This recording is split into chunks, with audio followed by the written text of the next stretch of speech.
Okay. All right, folks. Yesterday we gave you some numbers. Number 2. We missed one. In fact, there are a lot more actually, but it goes so in depth with you, you'll think I'm being creative. The second month, God destroyed the world. Remember with the flood? The second month. Also, with that 1-5, the 10.5, you know the day Jesus Christ died was the 15th, right? And also it was man's 1500th hour, the 9th hour that Jesus Christ died on. So that's more of the 10.5 for you. The number I'm going to give you today is 17. The number God gave you. The animals entered the ark 1 pair by 7 pair.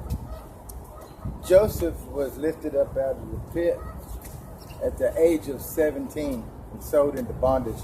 That's also when the 430 years began, because the son represents his father. And it's going to tell you in Genesis that Joseph was already there when Jacob went to Israel with the 70 of his. Joseph and his 2 grandchildren were already there. Okay. So Jacob, when he reunited with Joseph, he lived and died in Egypt for 17 years. 17. There are 17 peace offerings when they dedicated the altar. I'm believing the altar. I've got to read that. Could have been the temple. I believe it's the altar. 17 peace offerings. There are 17 old school prophets in the Old Testament. 17 books of the prophets. 17. Did you know that it was the 17th when Esther saved Israel from Haman? He wanted to knock the Israelites off, but it was the 17th. God also lifted 1-7 on the calendar when he changed the 7th month to the 1st month and the 1st month to the 7th month. Lifted 1-7. Okay. His son, Jesus Christ. All right. And 1-7 came to expose 8 false prophets. I'll show you how that is. Also, do you know that it was the 1st and 7th month, the 7th month that was made the 1st month, so the 1st and 7th month, the 17th day, and the 1st of a 7-day week that Jesus Christ rose? He sure did. And that day, the 17th, being that it had been Passover, was the day of the wave offering, meaning offering accepted by the Lord. See, the offering of Jesus Christ, the offering of the Lord, the Lord's offering, the 10.5, that half a shekel, the Passover lamb, 14, 7, and 1. And when you do that, folks, when you take and you say Jesus Christ was born in the what is now the 1st month, and you cross Elizabeth and Mary, they shared 4 months in the womb. Jesus Christ and John shared 4 months in the womb. And when you run that 4 months and you add that together, those 3 numbers, the months of Elizabeth's pregnancy, the months of Mary's pregnancy, along with the year beginning, Jesus Christ was born the 1st month, which is actually the 7th month, then those numbers add up to 1471. We're going to show you 1471 everywhere, but 147, 7 sevens is a perfect 7. And 3 perfect 7s then is 147, and that's also Passover. Let's see, gonna run ahead so much. Also, after Jesus Christ had risen, do you know that 7 weeks and 1 day to the day he sent the Holy Spirit, the day of Pentecost? And that was 10 days after he had risen. Now he rose 40 days later, right? He ascended 40 days later. That was 5 weeks, 5 days, and it was the 5th day of the week that he ascended. 555. That's the 10.5 again, folks. It was 5 days, 5 weeks, all right, and the 5th day of the week that he ascended. It was the 26th of the 2nd month that Jesus Christ had ascended.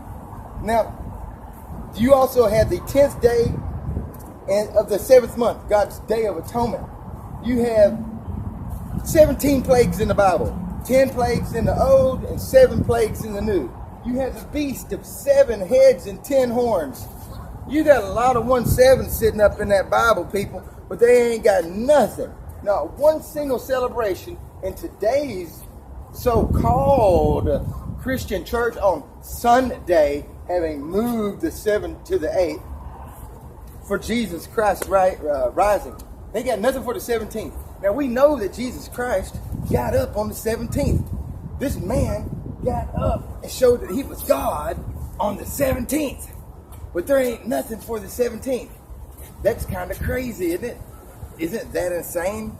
So what's really going on? There's nothing for 1/7, and 1/7's all over the Bible.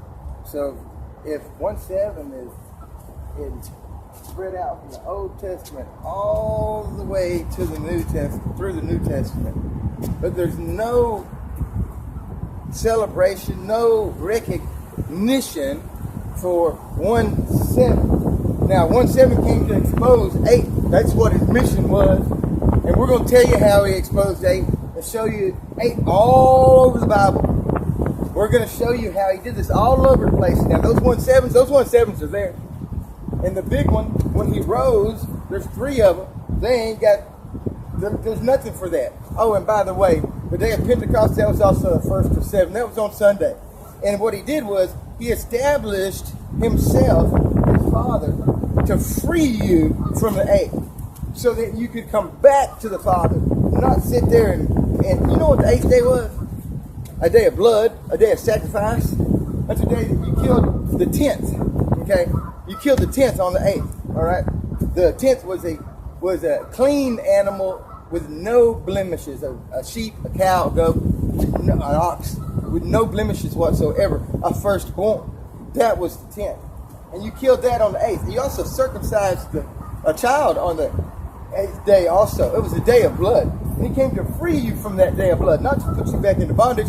You folks go party on Saturday when Jesus Christ was still in the grave, and on Sunday you have a solemn assembly. You sit on your butts and go up in your church. When that was the day that he was meant for you to get out and go help and go share, not establish a new rest.